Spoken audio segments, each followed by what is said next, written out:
sheekadan waxay ugu dhacday xilli aan jiray 9 sano. hooyaday iyo walaalahay mar walba waxaan u sheekeyn jirnay in aan guriga ka soo baxno oo meel dalxiis aan aadno. oo maalin walba waxaan u sheegi jiray in walaashay aan mar uun bixi doono.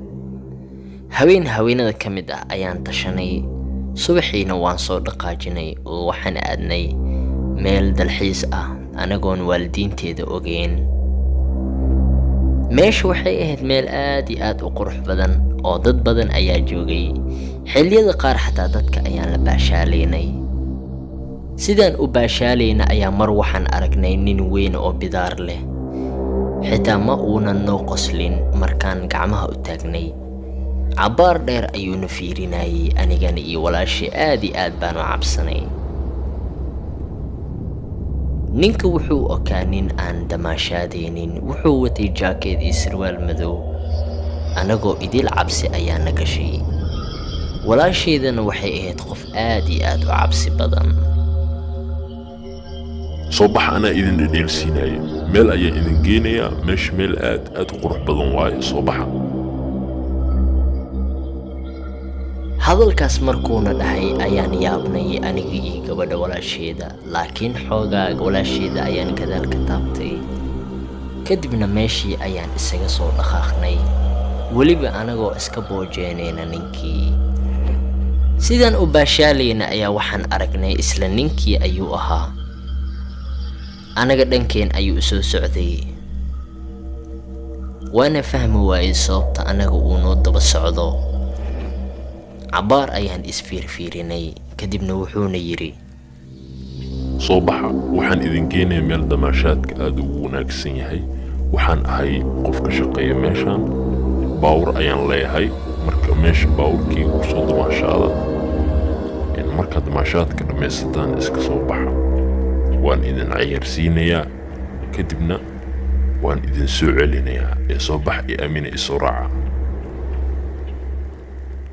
hadallada qaar markuu nagu yiri aad iyo aad baan u yaabnay. ninkan ma uusan u ekeen nin ka shaqeeya beertan. laakiin wax aan samaynana waa garan weyneyn oo waxaan ku qasbanaanay ninka inaan aamino aan raacno.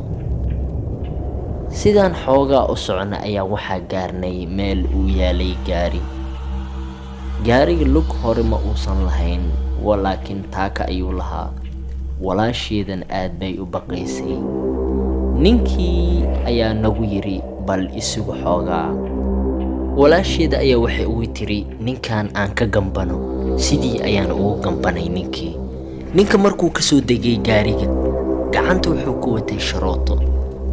anigana waxa xasuus aan soo xasuustay gabar hadda ka hor la afduubtay ayaa afka waxaa loogu xiray sharooto. weliba sheekadaas waxaa iiga sheekaysay hooyaday. taasi ayaan soo xasuustay. waxayna ahayd sharootada gabadha lagu afduubtay.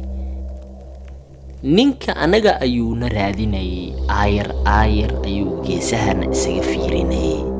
marba meel ayuu naga raadinayay. anaga sikadiis ayaan meesha ugu soo baxsanay.